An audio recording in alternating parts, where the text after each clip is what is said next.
startup. F9 is in startup. Dragon is in startup. Gas closeouts are complete.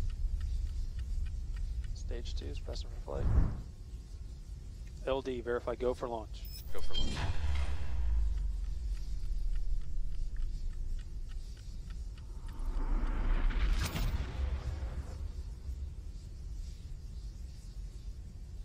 T-minus 30.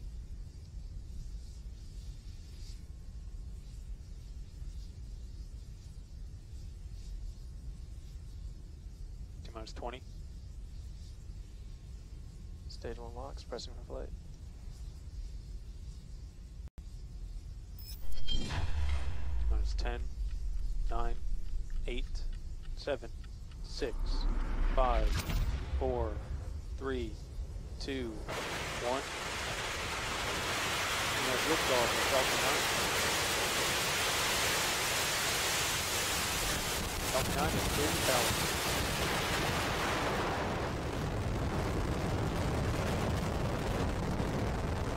First stage propulsion out.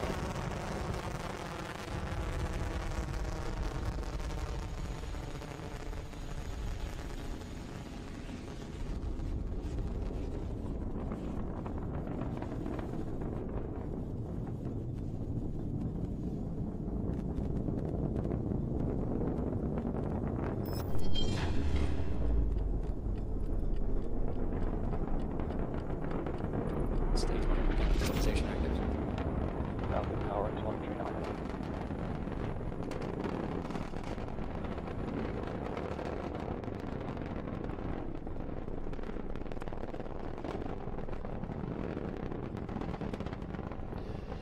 Now, as we swap camera angles, while cloud cover may make some of them not visible, the rumble is still audible as Falcon and Dragon ascend through the atmosphere.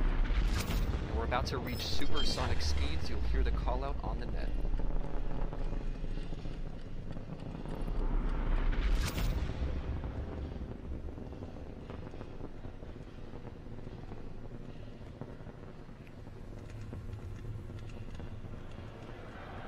And that chill started.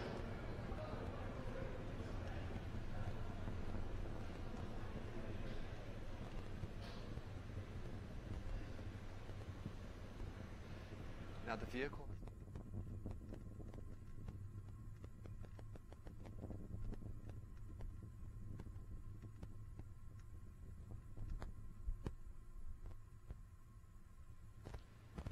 Now the vehicle has gone supersonic, which means that it's traveling faster than the speed of sound, greater than Mach 1, which at that altitude is about 750 miles per hour. We have also passed max Q, which is the maximum dynamic pressure that we will experience. From here on out, it's less and less loads on the vehicle as we continue to ascend. Now we're going to come up on 4 events in rapid succession. We'll let those happen and then I'll briefly discuss what they were. But those are MECO, stage separation, second engine start, and then the boost back burn.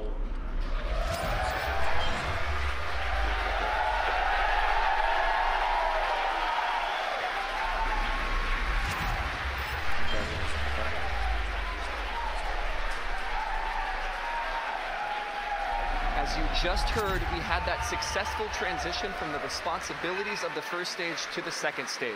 Main engine cutoff, stage separation, second stage engine start, and then the boost back burn to bring that first stage back to landing zone 1.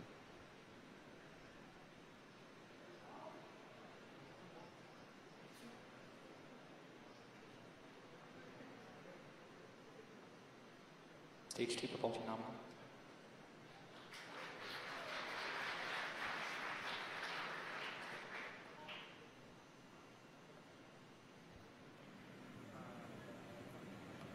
So as you just heard from Brian, it sounds like we had a successful stage separation and a successful light of that second stage engine. That means that the Dragon is currently on its way to the International Space Station. Now coming up soon, we're going to have a few events coming up in quick succession. We're going to have the nose cone of Dragon deploy. That's at the very top of the spacecraft, protecting it from the aerodynamic pressures and forces during ascent. Once we get into the vacuum of space, we no longer need it, and it's just extra mass, so we will jettison it. After that, the second stage burn will come to a conclusion, and shortly thereafter, Dragon will deploy. Once Dragon is off on its own, the first thing it does is it's going to extend its solar arrays, so we can start gathering that solar energy in preparation for its trip to the International Space Station. Once it has power, it'll also prime its propulsion systems. Dragon has 4 independent propulsion modules, and each of them is capable of thrusting it towards the International Space Station. Shortly thereafter, the GNC bay door will begin its opening. That's guidance, navigation, and control. Bay door will open, and inside of that are all of Dragon's sensors that help us know where it is and help it find the International Space Station.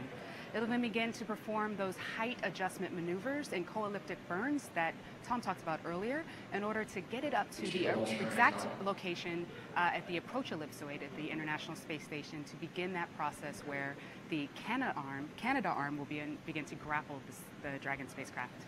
And then this is all going to happen over the course of 36 hours from today. Dragon has a long way to go after it separates from that second stage. However, right now, you can see on your screen on the right is that second stage engine nozzle currently burning and thrusting Dragon to a higher orbit. On the left is the first stage. You can see those grid fins deployed. That first stage is currently guiding itself down towards landing zone 1 in Cape Canaveral, Florida. So we have about 1 minute until our entry burn is going to begin. Now that burn is intended to slow the vehicle down as it re-enters the atmosphere. If you come in down at those super high speeds, you're going to break up the vehicle. So we got to slow it down so that it can actually guide itself more precisely to the location back down at LZ1.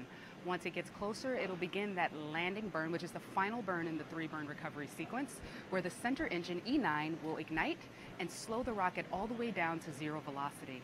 You can currently see the cold gas thrusters in the left side of your screen. Those are helping to right the vehicle as it gets down further and further into the atmosphere, make sure it's pointed in the correct direction. And then once it gets into the atmosphere, those grid fins are going to start turning, maybe only a little bit, to help guide it through the air as it gets down towards LZ1. Now as we get down to LZ1, we have that onboard Falcon camera. And we have that entry burn coming up in a few seconds. You can probably check it out here. Look on the right, you can see the first stage coming back, and that entry burn has begun.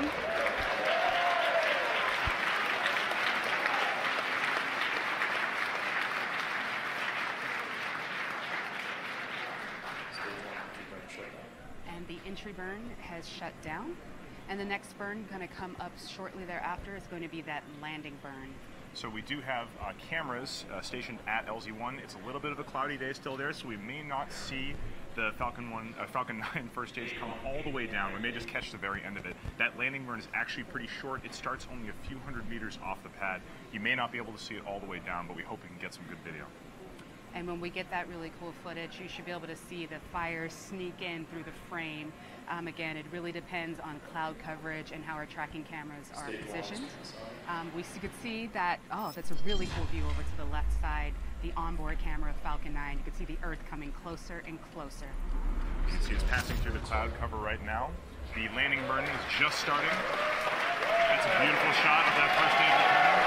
Let's watch it go down to the pad.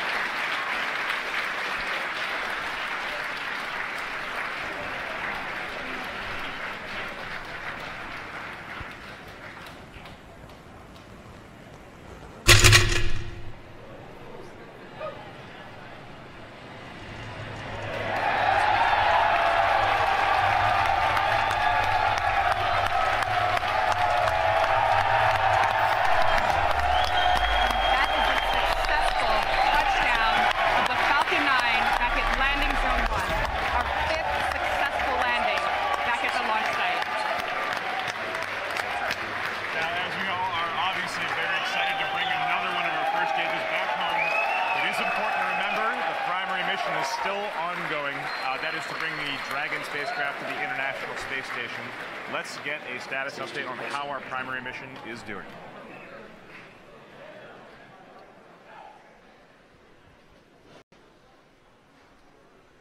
Another truly amazing landing of the first stage. We're all here very excited at the headquarters, as are those excited wasps that you just saw on your landing zone 1 screen. But let's focus back onto the primary mission now, which is how second stage is performing with Dragon. Now, second stage follows a very different burn profile than first stage. First stage has 3 burns: the boost back burn, the re-entry burn, and then the landing burn. Second stage only has 1 burn, before it actually departs from Dragon. So we're about to come up on that event here in about 30 to 60 seconds or so, and we call that SECO number 1, which stands for Second Stage Engine Cutoff number 1. We'll follow through and listen into that, and then we'll discuss the events that will occur thereafter.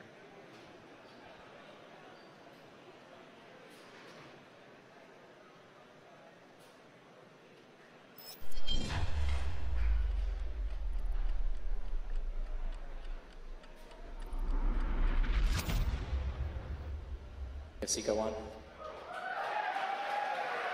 SECO 1 as the glow of that MVAC-D engine fades. Now the next major milestone now that second stage has stopped burning is separation from Dragon itself. It was burning for about 6.5 minutes to get us into the orbit that we need to fire our pyrotechnic devices and gently push Dragon away so that it, as a self-sustaining vehicle, can continue on to the International Space Station of its own accord. So let's listen in for separation of Dragon from second stage here in a moment.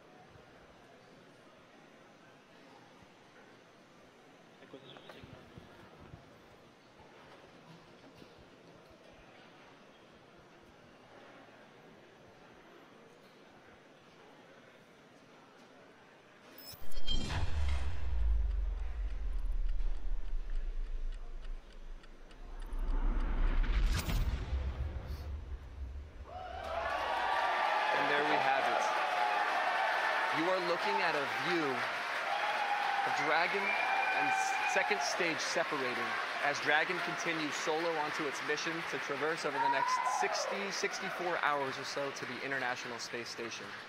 Now it's worth reiterating what Dragon's going to be doing over the next few hours. The very first thing we do now that we are separated is we prime the propulsion system. This is when we open those pressurant valves and enable us to fire our propellants so that we can readjust and orient our position out in space. We need to do that so that we can point at the tracking and data relay satellite system first. Once we acquire those ground stations, we can confirm communication with Dragon, which opens the door for all of the events that follow. Now, after we establish TDRS, we do an event called Solar Array Deployment. As Tom mentioned earlier, the solar arrays unfurl from the side of the trunk after their fairings are released. They are doing that so that we can recharge from energy harvested from the sun so that our onboard batteries will last this multi-day journey up to the space station.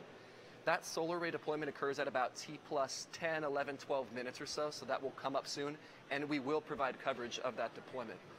Now, after we close out the webcast, a few events will happen thereafter, and they are worth noting, and that is the opening of the GNC bay door next at about T plus 2 hours. GNC, as Lauren mentioned, stands for Guidance, Navigation, and Control, and that bay houses all of our sensors that we need for close proximity ops with the International Space Station. LiDARs, laser detection and ranging, thermal imagers, GPS units, star trackers, etc., so that Dragon continually knows both where it is and how it's oriented. That's very important once we get close to the ISS. Now, after that GNC bay door opens at about T plus 2 hours, we then begin those slew of burns, the height adjusts and the co-elliptic burns that we need to go all the way up to the International Space Station as we inch closer and closer along that staircase to the International Space Station. Once we're there, we berth, we get captured, the astronauts offload all the cargo, we stay up there for about a month, and then we return about a month later with return cargo, splash down with attempts to refly that same Dragon again later at some point. So now we're coming up on Solar Array Deploy, that event that I mentioned a few moments ago, so let's watch that now.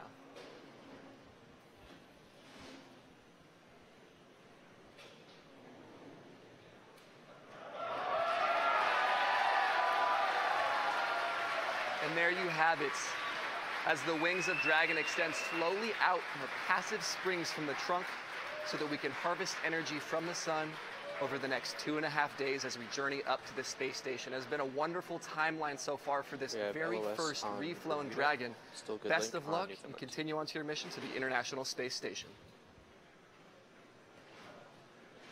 And with that, we are coming to a close on our webcast. It's been a successful day for SpaceX, starting with Falcon 9, a successful launch of the first stage and the second stage as well, with the second stage taking Dragon to its intended orbit, and stage 1 returning to land for our 5th successful on-land recovery. And Dragon has had a wonderful start to its mission. The first reflown Dragon is now in space on its own accord. Its solar panels are deployed, and it's beginning the process of its extended mission. So like we've been saying, Dragon's journey is going to take about 36 hours to complete to get to the ISS. Please follow along with all of our media channels to follow along with exactly how Dragon's doing. We'll be keeping you as up to date as we can. We'd like to thank NASA for being our partner in these resupply missions, now the 11th that we've flown. We'd like to thank the Air Force and the Range for supporting our launch today from Kennedy Space Center. And we'd like to thank you, the viewers, for tuning in. Thanks for watching yet another successful SpaceX launch.